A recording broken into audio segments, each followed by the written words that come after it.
하여간 제가 목소리가 좀 이상해졌죠? 저도 예, 그 조짐이 조금씩 있더니 막상 이제 여기 올라오니까 많이 이상해졌네요. 예, 좀 양해해 주시고요. 오늘은 요한복음 10장으로 들어가겠습니다. 요한복음 10장. 요한복음 10장. 이제 요한복음도 서서히 중반을 향해서 나아가는데요. 예수 그리스도께서 이제 12장까지가 소위 말하면 공적 사역이라 그러죠. 예수 그리스도의 공적 사역이 12장에서 마무리되고, 어쩌면 12장 자체도 뭐 공적 사역이라고 할 수 없지만 그래도 13장에서는 이제 예수 그리스도께서 다락방에서 측근들과 또 예수님의 어떤 그 친분이 있는 사람들, 특히 제자들과 더불어서 아주 특별한 시간을 갖는 것이 13장서부터 이어지고 있고, 17장에서는 그 유명한 대제사장으로서의 예수님의 십자가를 앞에 둔 기도가 있습니다. 그리고 이제 실제적으로 이제 십자가를 지른 장면이 나오니까 요한복음으로 치자면 지금 상당히 막바지에 와 있는 셈인데요. 자, 예수 그리스도께서 자신을 이제 이렇게 소개를 하는, 어떻게 보면 거의 그 뭐라고 해야 하나, 1인 독백처럼 모놀로그 형식으로 쫙 자신에 대해서 예수님께서 말씀하시는 내용이 1절서부터 지속되어집니다. 자, 9장에서는 그 유명한 태어나면서부터 소경된 자를 예수님께서 치유하시고 그에 대해 얼마나 완악하게 그분을 인정하지 아니하고 받아들이지 아니하였는지 그 유대인들, 특히 바리새인들과 사두개인들, 그 서기관들에 대한 강팍한 마음들을 우리가 살펴봤는데요. 예수님께서 10장 1절서부터 진실로 진실로 내가 너희에게 이르노니 문을 통해 양 우리에 들어가지 아니하고 다른 길로 넘어가는 자 바로 그 자는 도둑이며 강도이나 문을 통해 들어가는 자는 양들의 목자니라. 문지기는 그에게 문을 열어주고 양들은 그의 음성을 듣나니 그가 자기 양들을 이름으로 불러 그것들을 밖으로 인도하느니라.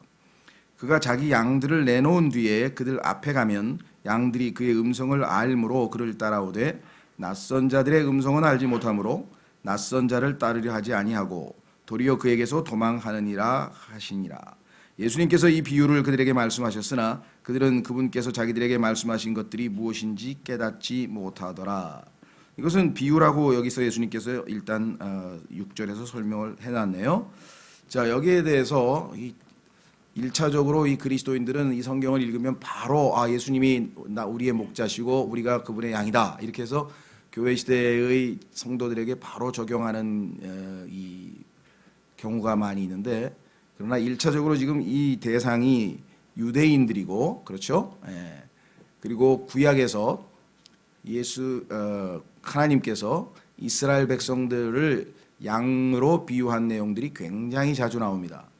따라서 지금 요한복음 10장의 1차적인 대상은 유대인들이고 그 유대인들에 대한 이야기를 1차적으로 하고, 그 다음에 두 번째 이제 우리 그리스도인들에게 예수님과 우리와의 사이가 신약에서는 역시 우리도 감독되신 분이시고 우리가 양으로 묘사되어 있기 때문에 그 다음에 우리에게 적용 가능한 것을 우리가 좀 살펴봐야 되겠고요.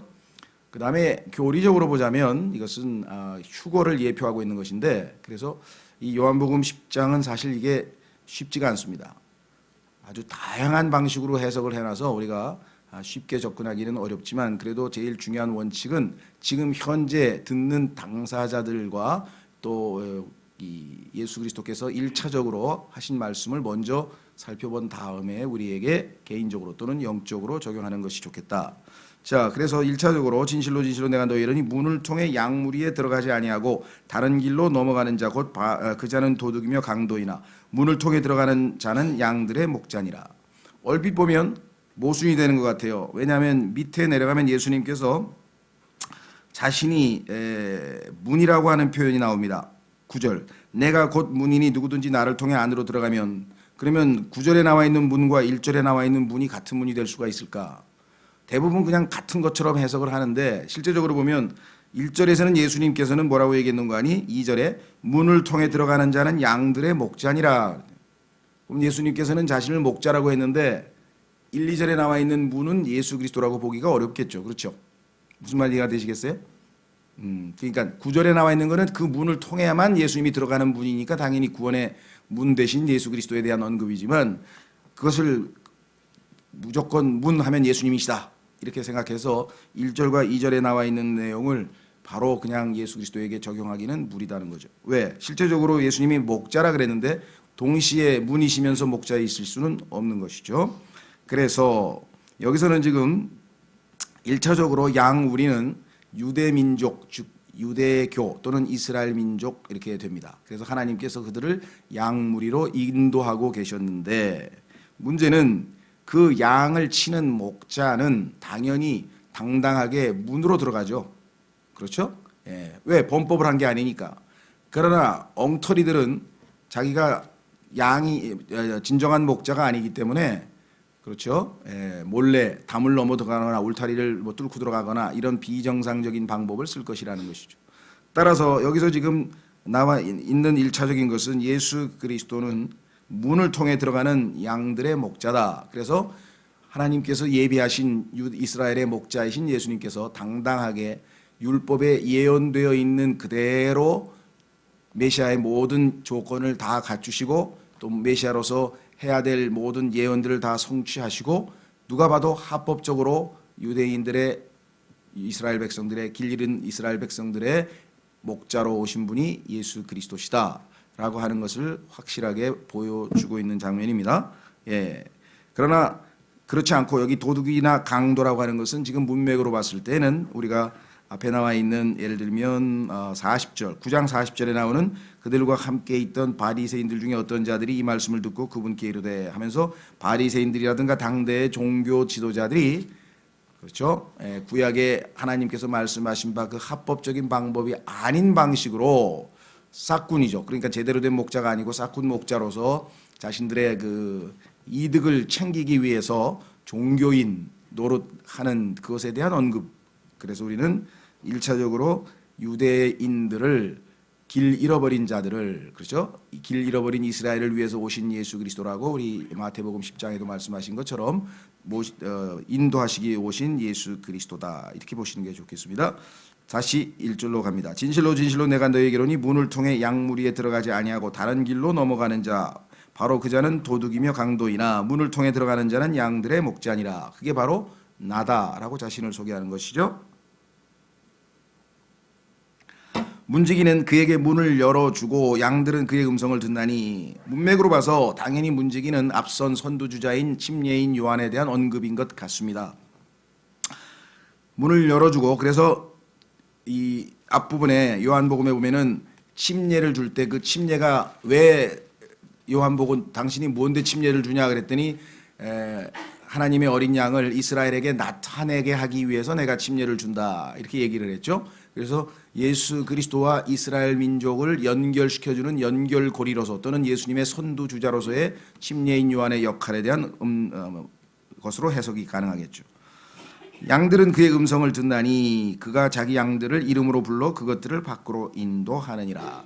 지금 금방 우리가 봤던 그 기적을 받은 기적으로 자기의 태어나면서부터 소경된 자가 눈을 뜨고 그가 예수 그리스도를 쫓은 것처럼 구약에서도 보면은 뭐 나사로 같은 경우도 있죠. 나사로야 일어나라. 그리고 나를 따라오라. 마태에게도 얘기했고 그래서 지금 예수 그리스도의 음성을 듣고 이스라엘 사람들 중에서 목자를 제대로 알아본 양들은 예수 그리스도를 따르는 그러한 내용들을 지금 언급하고 있습니다. 그래서 그의 음성을 듣더니 그가 자기 양들을 이름으로 불러 그것들을 밖으로 인도하느니라. 자, 안에 들어갔는데 그 안은 어떻습니까? 율법이라고 하는 속박으로 가득 차 있고 그들의 가증스러운 행위로 가득 차 있고 그래서 율법의 저주하에 놓여 있는 그 이스라엘 옛 언약하에 있는 그들을 바깥으로 다 불러내시는 것이 예수 그리스도의 역할이셨죠. 자, 그래서 그가 자기 양들을 이름으로 불러 그것들을 밖으로 인도하느니라. 그가 자기 양들을 내놓은 뒤에 그들 앞에 가면 양들이 그의 음성을 알므로 그를 따라오되. 그래서 끝까지 심지어는 그 유명한 누구였습니까? 바리새인 중에 한 사람 니고데모까지도 마지막 순간까지 예수 그리스도를 따르는 모습으로 뒷부분에 등장하는 것을 우리가 보게 됩니다. 낯선 자들의 음성은 알지 못하므로 낯선 자를 따르려 하지 아니하고 도리어 그에게서 도망하느니라 하시니라. 그래서 예수 그리스도께서 잃어버린 이스라엘의 양으로 잃어버린 양인 이스라엘의 목자로 오신 것을 고백을 하셨습니다. 예수님께서 이 비유를 그들에게 말씀하셨으나 그들은 그분께서 자기들에게 말씀하신 것이 무엇인지 깨닫지 못하더라. 자기 자신들을 유대교라고 하는 율법의 속박으로부터 끄집어내서 그들에게 참 진정한 자유와 생명의 길을 주시고자 오신 그분의 그 말씀을 비유로 말씀하셨기 때문에 그들이 깨닫지 못했습니다. 7절 그때 예수님께서 다시 그들에게 이르시되 진실로 진실로 내가 너희에게 이르노니 나는 양들의 문이니라. 자, 아까는 유대교라고 하는 그죠? 양무리 안으로 양우리 안으로 갇혀 있는 양들을 끄집어내기 위해서 예수 그리스도께서 목자로서 들어가셨어요. 그렇죠? 예. 그런데 이번에는 그들을 바깥으로 끄집어내는데 누구를 통해서만 나올 수가 있느냐? 성경에 나와 있는 것처럼 내가 곧 길이요 진리요 생명이라는 것처럼 나를 통하지 않고는 나로 말미암지 아니하고는 아버지께로 올 수 없다고 말씀하신 것처럼 이제 예수 그리스도라고 하는 문을 통해서만 그 속박으로부터 벗어날 수가 있죠. 그래서 여기서는 예수 그리스도가 스스로를 문이라고 말씀을 하셨습니다. 나는 양들의 문이라. 나보다 먼저 온 모든 자들은 도둑이요 강도이나 양들이 그들의 말을 듣지 아니하였느니라. 내가 곧 문이니 누구든지 나를 통해 안으로 들어가면 구원을 받고 또 들어가고 나오며 꼴을 얻으리라. 자, 여기서부터는 우리가 6절까지는 예수님께서 비유로 이스라엘 백성에게 하신 말씀이지만 7절서부터는 우리가 영적으로 우리 자신들에게 적용해 볼 수가 있죠. 예수 그리스도라고 하는 그 문을 통해서 우리가 구원을 받는다. 그 안으로 들어가면 뿐만 아니라 들어가며 나오며 꼴을 얻으리라. 나중에 우리가 예수 그리스도를 통해서 안으로 들어갔지만 나중에 셋째 하늘에 올라가서 주님과 함께 거하고 있다가 지상에 올 때에는 다시 예수 그리스도라고 하는 문을 통해서 지상으로 내려오도록 그렇게 되어 있습니다. 자, 그래서 9절은 예수 그리스도께서 단지 유대인에게만 말씀하신 것이 아니라 이제 새로운 언약에 대한 언급으로 볼 수가 있죠. 10절 도둑이 오는 것은 다만 도둑질하고 죽이고 멸망시키려 함이거니와. 자, 여기서 지금 앞부분에 1절에 나와 있는 도둑이나 강도는 1차적으로 바리새인들을 포함한 유대계 종교 지도자들을 언급할 수 있고, 두 번째 9절 경우 8절에 나와 있는 도둑이나 강도, 그다음에 10절에 나와 있는 도둑이나 이런 강도의 경우에는 이 땅에서 사람들을 죄인들을 진리의 길로 인도하지 아니하고 그야말로 오도시키고 빗나가게 만드는 그러한 모든 소위 말하면 지도자를 자처하는 자들이죠. 그래서 대표적인 경우가 이제 철학자들, 특히 여기서 말씀하고 있는 것은 헬라 철학자들에 대한 언급이라고 우리가 적용해도, 또는 잘못된 종교인들이라고 언급을 해도 해석을 해도 가능할 것 같습니다. 그래서 이 사람들이 생명을 줄 수 없고 그저 그들을 이용해서 도둑이 오는 것은 다만 도둑질하고 죽이고 멸망시키려 함이거니와.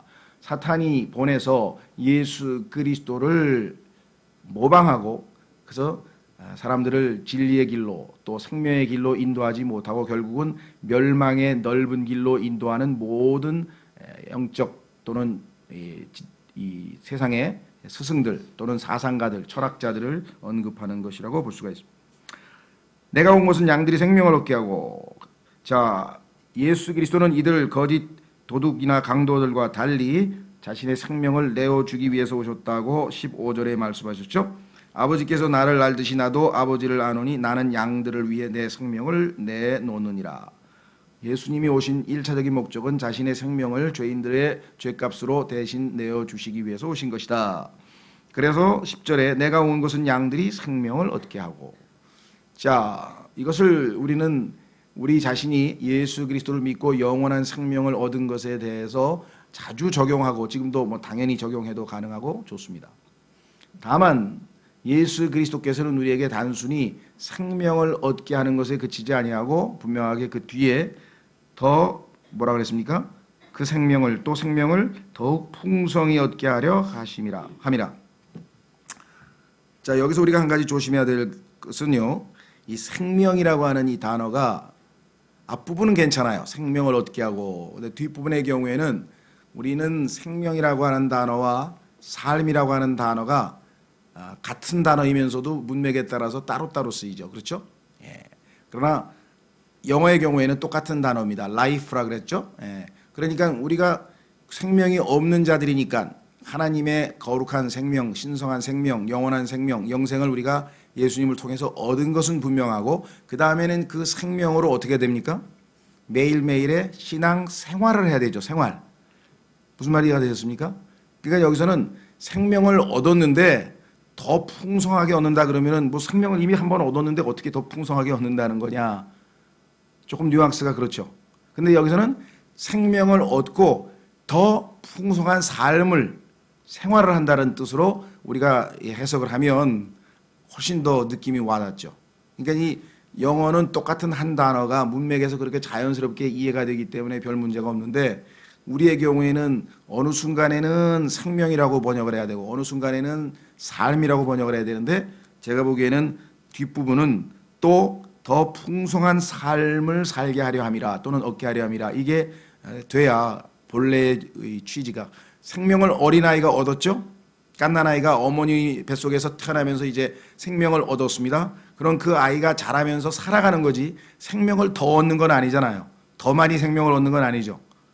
무슨 말인지 이해가 되시겠죠, 표현이. 예, 그래서 이런 게 종종 나와요. 왜냐하면 영어나 우리말은 똑같은 말이 문맥에 따라서 또 대표적인 경우도 하트도 마찬가지예요. 어느 순간에는 심장으로 번역을 해야 되지만 어느 순간에는 또 마음으로 번역을 해야 될 때가 있죠. 이런 것들이 우리말이 갖는 한계고 하나님께서 영어를 택하신 이유 중에 하나가 바로 그러한 것입니다. 자, 그래서 여기서도 지금 생명을 더 많이 얻는다는 게 무슨 뉘앙스냐 잘 안 들어오지만 생명을 얻었는데 그 생명이 내 안에서 자라나서 점점점 더 풍성한 삶으로 생활로 이어진다. 신앙 생활로 이어지게 한다. 그런 표현으로 이해하시면 되겠습니다. 11절 나는 선한 목자라 선한 목자는 양들을 위해 자신의 생명을 주거니와 이렇게 되어 있습니다. 자, 그러면 문으로서의 예수 그리스도 또 1차적으로 10절까지 먼저 한번 정리해 보도록 하겠습니다. 말씀드린 것처럼 이스라엘의 목자로 오신 예수 그리스도 또 구원의 문으로 오신 예수 그리스도. 그런데 우리가 지금 적용한 이스라엘에 관한 것이나 우리 그리스도인들에 관한 것이나 다 해당이 돼요. 그런데 어떤 의미에서 보자면 이것이 아까 말씀드린 것처럼 휴거에 대한 리허설로 아주 문자적으로 그대로 적용해도 아무 문제가 없을 정도로 이 실제적인 그런 내용들입니다. 무슨 뜻이냐? 자, 요한계시록 4장으로 가시면 실제로 하늘에 문이 있습니다. 문. 그래서 예수 그리스도께서 승천하실 때 이 문을 통과해서 하늘로 가셨어요. 자, 아마 모르겠습니다. 우리나라에서 제일 똑똑하신 그 분이 저 천문학에 관한 한 누군지 모르겠는데 유명한 분들 몇 분이 생각나는 것 같은데 그분들은 성경에서 하늘에 문이 있다라고 하는 얘기를 어느 정도 받아들일지 모르겠어요. 그 중에는 그리스도인 천문학자도 있는데 성경에는 분명하게 하늘에 문이 있다. 요한계시록 4장 1절. 요한계시록 4장 1절. 휴거가 될 때 우리가 이 문을 통해서 올라갑니다. 이 일 뒤에 내가 바라보니 보라 하늘에 한 문이 열려 있더라. 문이 열려 있다 그랬어요. 예수 그리스도께서 부활하신 후에 승천하실 때 이 문으로 들어갔죠. 아까 양의 목자는 문으로 들어가지 담 넘어 들어가는 게 아니라 그랬죠. 저 예수 그리스도께서 바로 이 문을 통해서 들어가셨다. 자, 우리도 휴거될 때 이 문을 통해서 다시 올라가겠죠? 들어가겠죠? 예, 그래서 이름을 불러 그것들을 밖으로 인도하느니라. 우리를 데리고서 셋째 하늘로 올라가셔서 한 사람 한 사람 이름을 불러서 이리 올라오라 라는 말씀으로 우리를 부르시겠죠. 그 음성이 바로 계시록 4장 그 뒤에서 나오죠. 내가 들은 첫째 음성 곧 나팔 소리같이 내게 이야기하던 음성이 이르되 이리로 올라오라 이후에 반드시 일어날 것들을 내가 내게 보이리라 하더라. 그래서 이리로 올라오라 라고 하는 표현은 성경에 3번 나오는데 구약 성경의 잠언에 한번 나오고 요한계시록 4장에 한번 나오고 그다음에 요한계시록 11장에 한번 나옵니다. 이것은 전부 다 세 번의 휴거에 관한 말씀인데 휴거에 관해서는 하나님께서 이리로 올라오라. 구약 성도들은 아시다시피 예수 그리스도와 함께 예수님께서 승천하실 때에 그분을 따라 올라갔다라고 에베소서 4장에 써 있고, 신약 시대에 여러분과 저는 향후 모르겠어요. 오늘이 될지 내일이 될지 언젠가 하여간 주님이 공중에서 만약에 우리가 살아있는 동안에 부르시면 우리가 이리 올라라 이리 올라오라는 소리를 듣고 올라가게 될 터이고, 바로 이 문을 통해서 예수님 들어가신 그 문을 통해서 우리도 올라가겠죠. 그렇죠? 세 번째는 교회가 시대가 끝나고 지상에서 7년간의 야곱의 고난이 있는 중에, 그렇죠? 대환란의 끝 무렵에 유대인 성도, 즉 환란 성도들 중에서도 역시 이리로 올라오라라는 음성을 듣게 됩니다. 그래서 이것을 세 번을 합쳐서 성경에서 첫째 부활이라 했고, 이 첫째 부활에 참여하는 모든 자들이 복받은 자들로 둘째 사망의 해를 입지 아니한다라고 하는 약속이 주어져 있는 것을 우리가 보게 되죠. 예, 그래서 실제적으로 거의 문자적으로도 우리가 이 문에 대해서 예수 그리스도께서 말씀하신 이 하늘에 있는 문에 대해서 언급하고 또 적용해 볼 수도 있다, 이렇게 말씀을 드릴 수 있습니다. 자, 밑으로 내려가셔서 11절. 나는 선한 목자니라. 선한 목자는 양들을 위해 자기 생명을 주거니와 목자가 아닌 삭군 곧 양들이 자기 것이 아닌 자는 이리가 오는 것을 보면 양들을 버리고 도망하나니 이리가 그것들을 붙잡아가고 또 양들을 해치느니라. 양에게서 이득을 취하기 위해서 임시로 목자인 척 했던 자들은 자기가 불리한 상황이 오면 다 도망가는 거죠. 그렇죠? 예. 그 뭐 영적인 상황뿐만 아니라 인간 사회에서도 보면은요, 이 위기가 닥치면 자기부터 먼저 도망치는 그러한 상사나 또는 뭐 이런 경우가 종종 있고, 반대로 우리나라에도 보면 아주 용감한 군인은 자기의 부하를 살리기 위해서 자기의 목숨을 내던져서 살리는 그런 아주 본이 되는 사람들도 있죠. 그러니까 세상에서도 그와 같이 이 두 부류로 나뉘듯이 영적으로도 우리를 정말 이 살신성인하면서 정말 돌보는 그러한 목자가 있는가 하면 단순히 이득을 취하기 위해서 뭔가 바라고 목자가 된 자들도 있다라고 성경에 분명히 써 있고요. 그것은 이스라엘 때에도 많이 나타났습니다. 그래서 하나님께서 그런 거짓 우상 목자들에 대해서 반복해서 경고를 내렸고 또 책망을 했고, 신약 시대 여러분과 제가 살고 있는 이 시대에도 하나님 앞에 정말 이 목자로서의 어떤 그 인정받는 사람과 순전히 어떤 이득을 바라보고 하는 그러한 이 영적 지도자도 있다라고 성경에 분명하게 나와 있죠. 그래서 너희는 이득을 취하지 말고 이득에 관심 갖지 말라라고 하는 말이 나오는 걸 보면 그런 이익에 관심을 가져서 목회를 하거나 이런 사람들이 분명히 있다는 것을 성경에서 경고하고 있다는 것입니다. 그렇죠? 예. 자, 그래서 여기 보시면 목자가 아닌 삭군 곧 양들이 자기 것이 아닌 자는 이리가 오는 것을 보면 양들을 버리고 도망하나니 이리가 그것들을 붙잡아가고 또 양들을 해치느니라. 삭군이 도망하는 것은 그가 삭군이므로 양들을 돌보지 아니하기 때문이라, 이렇게 얘기했습니다.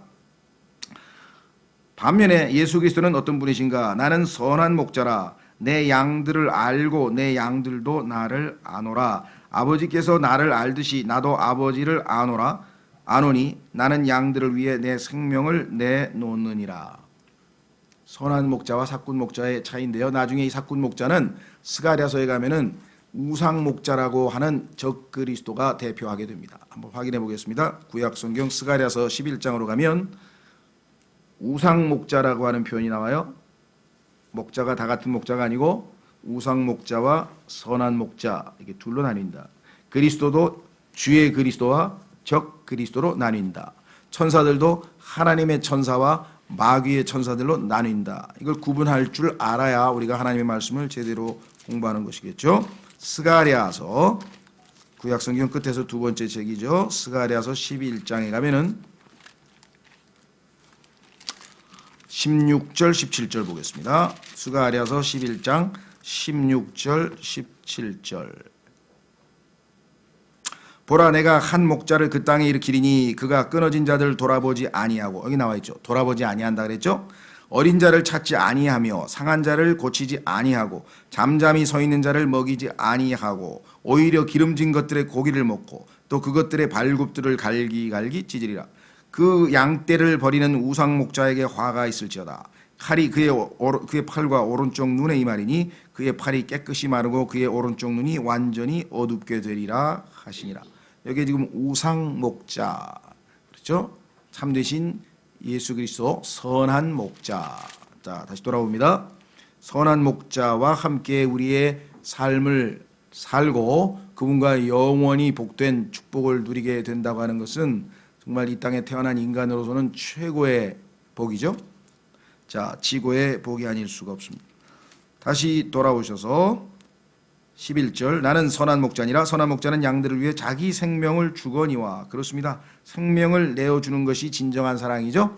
네, 그래서 요한일서 3장에도 우리 그리스도인들도 형제를 위하여 생명을 내어놓는 것이 마땅하다, 이렇게까지 얘기를 했고, 실제적으로 역사상 그렇게 실천한 믿음의 훌륭한 본을 보신 분들이 많이 있습니다.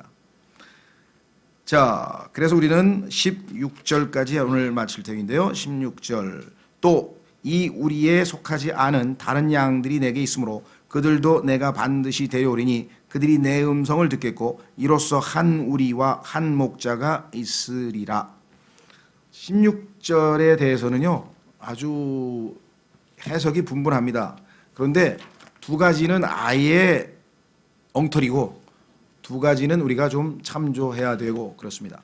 첫 번째 가장 엉터리는요, 제일 많이 남용되는 것은 바로 로마 가톨릭 교회에서 이 16절을 인용해서 이 우리에 속하지 않은 다른 양들은 누구냐? 1517년 마틴 루터로부터 시작된 종교 개혁을 일으켜서 가톨릭이라고 하는 한 우리, 본래 우리에서 도망 나간, 떨어져 나간 그러한 개신교도들이다. 그래서 그들이 이제 에큐메니칼 운동을 통해서, 교회 통합 운동을 통해서 다시 지금 돌아오고 있다. 그럴싸하죠. 왜냐하면 지금 일부 보수적인 그리스도인 일부 복음주의자들을 빼고는 지금 우리나라 얼마 전에 WCC라고 하는 총회가 부산에서 열렸지 않습니까? 거기 있는 사람들은 다 교황하고 같이 함께 교회 통합 운동을 하는 사람들이거든요. 그렇다면은 한국 교회의 다수가 지금 거기에 참여하는 사람들이고 극소수만이 지금 그들의 정체를 그나마 파악하고 있다면 심각한 얘기죠. 그렇죠? 예. 그래서 로마 가톨릭 교회 사람들은 이 구절을 얼마나 좋아하는지 몰라요. 너희들이 원래 있던 우리에서 나갔으니까, 그렇죠? 반항한다는 뜻이잖아요. 프로테스탄트가 반항하고 나갔으니까 너희들이 회개하고 돌아오면 되지 않겠느냐. 봐라, 전 세계에 지금 개신교 지도자 중에 교황보다 더 유명하고 더 자상하고 더 훌륭한 인물이 어디 있느냐. 전 세계적으로 봐도 교황이 인기가 좋잖아요.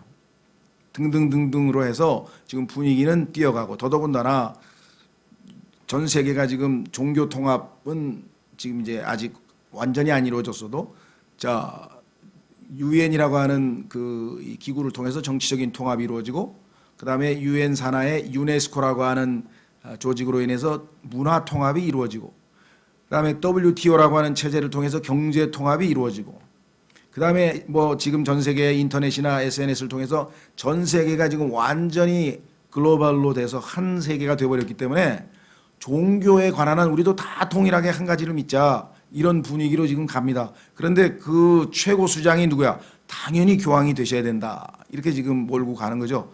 그러니까 우리가 휴거되고 나면 아마 거의 그렇게 되고, 글쎄요, 적그리스도 정치 지도자는 누가 될지 모르지만 하여간 가톨릭 교황이 둘째 짐승, 계시록에 나와 있는 종교 지도자 둘째 짐승이 될 것은 뭐 뻔한 수순이 그렇게 지금 아마 되어 갈 텐데요. 자, 그래서 이 구절은 저희가 조심해야 됩니다. 전혀 그런 얘기가 아니죠.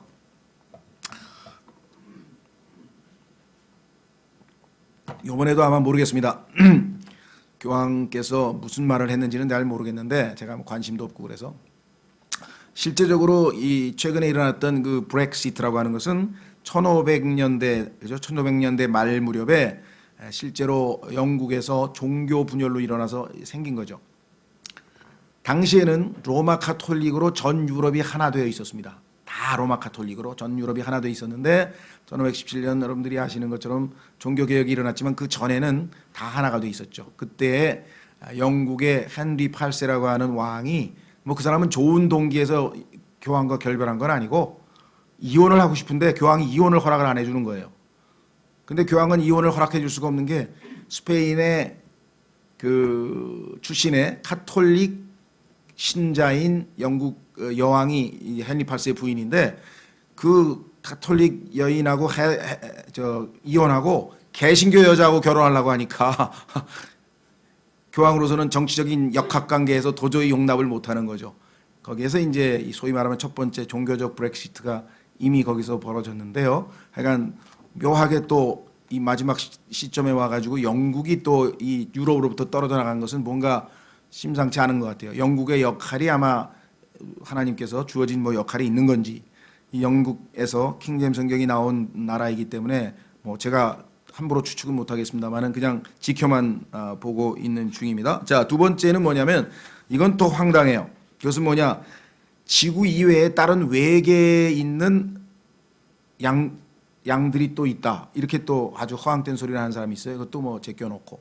세 번째, 이것은 이제 주목해야 되겠죠. 그것은 뭐냐? 유대인들 중에는요, 당시에 여러 지역에 흩어져 있는 유대인들이 있고, 지금 현재 예수 그리스도와 함께 예루살렘에서 같이 있지 않은, 즉 지중해 여러 지역에 있는 유대인들 중에서, 그렇죠?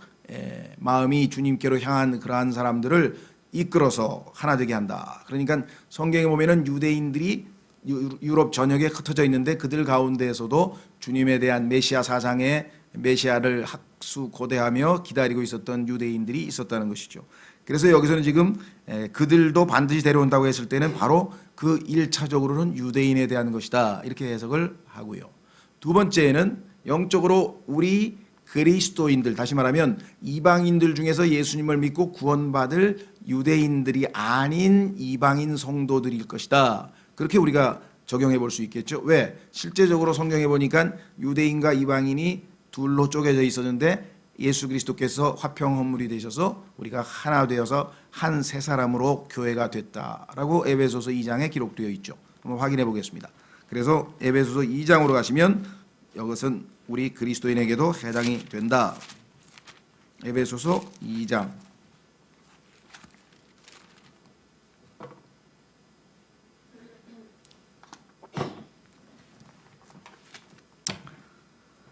11절부터 에베소서 2장 11절서부터 그러므로 기억하라. 너희는 지나간 때에 육체로는 이방인이요. 여러분과 저도 육체로는 이방인이었죠. 구원받기 전에는 손으로 육체에 행하는 할례를 받아 할례자라 불리는 자들의 자에 의해 무할례자들이라 불리던 자들이라. 그런데 너희는 그리스도 밖에 있었고, 그렇죠? 예수님을 믿고 성령께서 우리를 그리스도 안으로, 몸 안으로 집어넣을 때, 즉 성령 침례를 받기까지는 우리는 밖에 있었습니다. 이스라엘 연방 국가 밖에 있던 외인들이며 약속의 언약들에서 분리된 낯선 자요, 세상에서 소망도 없고 하나님 밖에 있었던 자들이었으나 한때 멀리 떨어져 있던 너희가 이제는 그리스도 예수님 안에서, 성령 침례에 의해서 안에서 그리스도의 피로 가까워졌느니라. 예수 그리스도, 유대인, 우리 다 한 몸을 이루어서 머리 되신 예수님과 몸된 교회가 됐죠. 자, 그분은 우리의 화평이시니라. 여기서 우리는 유대인과 이방인을 얘기합니다. 그분께서 둘을, 유대인과 이방인 둘을 하나로 만드사 우리 사이에 중간 분리벽을 허무시고 원수되게 하는 것, 즉 규례들에 수록된 명령들의 율법을 자기 육체로 없애셨으니 이것은 이들을 자기 안에서 하나의 새 사람으로 만듦으로써, 이 한 새 사람을 성경에서는 주님의 몸된 교회라고 합니다. 한 새 사람을 만들므로써 화평을 이루려 하시며 또 십자가로 그 원수되게 하는 것을 죽이사 친히 십자가로 이 둘을 한 몸으로 하나님과 화해하게 하려 하심이라. 또 그분께서 오셔서 멀리 떨어져 있던 너희에게와 가까이 있던 그들에게 화평을 선포하셨느니라. 결국 18절, 그분을 통하여, 예수님을 통하여 우리 둘이 유대인과 이방인 한 성령을 힘입어 하나님 아버지께로 나아감을 얻나니 그러므로 이제 너희는 더 이상 낯선 자와 외국인이 아니요 오직 성도들과 더불어 동료 시민이요 하나님의 집안에 속한 자들이며. 자, 그러니까 예수님께서 언급하신 또 다른, 지금 현재 우리 이스라엘이라고 하는, 아까 공영권이라 했죠. 이스라엘 연방 안에 들어있지 아니한 이방인들도 예수 그리스도를 믿음으로 하나가 돼서 결국은 한 우리, 한 목자만 있게 될 것을 얘기했다. 이렇게 해석을 해도 괜찮겠죠. 근데 문제는 아까 말씀드린 것처럼 이것을 가톨릭에서 아주 굉장히 남용하는 구절인데 우리가 조심해야 되겠다 이렇게 생각합니다. 자, 17, 18절 읽고 마치겠습니다. 가능하면 문단이 19절에서 끝나니까 17, 18절을 마무리 짓고 가는 게 좋을 것 같아요. 이러므로 내 아버지께서 나를 사랑하시나니 이는 내가 내 생명을 다시 취하려고 그것을 내놓기 때문이라. 그러니까 예수님은 순교당하신 게 아니죠. 왜? 스스로 생명을 내어놓으셨다고 얘기를 했죠. 자기가 원치 않으셨으면 하늘에서 12군단이 넘는 천사들을 군대를 불러다가 다 거기에 로마 병정들을 다 멸하실 수도 있었던 분이셨다는 것. 18절 아무도 그것을 내게서 빼앗지 아니하며 내가 스스로 그것을 버리노라. 내게는 그것을 버릴 권능도 있고 그것을 다시 취할 권능도 있노라. 예수님이 자신이 하나님이심을 신적인 권위를 지니신 분을 다시 한번 스스로 고백하셨어요. 요한복음 전체의 기본 논지가 예수님이 하나님의 아들이신 분, 신성을 가지신 그분이시기 때문에 그분을 믿고 영원한 생명을 얻게 하려 함이라 이렇게 기록되어 있는데 예수님은 반복해서 자신의 하나님이심을 하나님의 자신의 신성을 곳곳에서 이렇게 공개적으로 언급하셨죠. 내게는 그것을 버릴 권능도 있고 그것을 다시 취할 권능도 있노라. 나는 이 명령을 내 아버지에게서 받았느니라 하시니라. 자, 그래서 우리는 요한복음 10장에서 예수님은 그렇죠? 선한 목자, 양들의 목자. 그러니까 문도 예수님이 언급하셨을 때 요한복음에 문이 3번이 나오는데 첫 번째 문은 예수님이 아니고요. 나머지 2가지는 예수님의 문이고요. 그 다음에 예수님은 양들의 목자인 동시에 또 선한 목자. 예수님의 타이틀이 조금씩 다릅니다. 유의해서 염두에 두시면 좋을 것 같습니다. 이 시간에 우리는 선한 목자이신 예수 그리스도를 통해서 단지 이곳에서 구원받았을 뿐만 아니라 우리를 성령께서 선한 목자이신 예수님을 통해서 우리가 선하게 인도함을 받고 있다라고 로마서 8장 14절에서 말씀하셨죠. 그래서 다만 인도하시는 목자를 여러분과 제가 따르지 아니하면 우리가 중간에 길을 잃거나 또는 성경에서 말씀하신 것처럼 우리가 타락하거나 이렇게 될 수가 있습니다. 그래서 우리가 주님을 앞서가시는 주님을 우리를 인도하시는 선한 목자를 잘 따르는 그런 선한 좋은 양들이 다 되어질 수 있도록 이 시간 잠깐 기도하고 흩어져서 기도하겠습니다.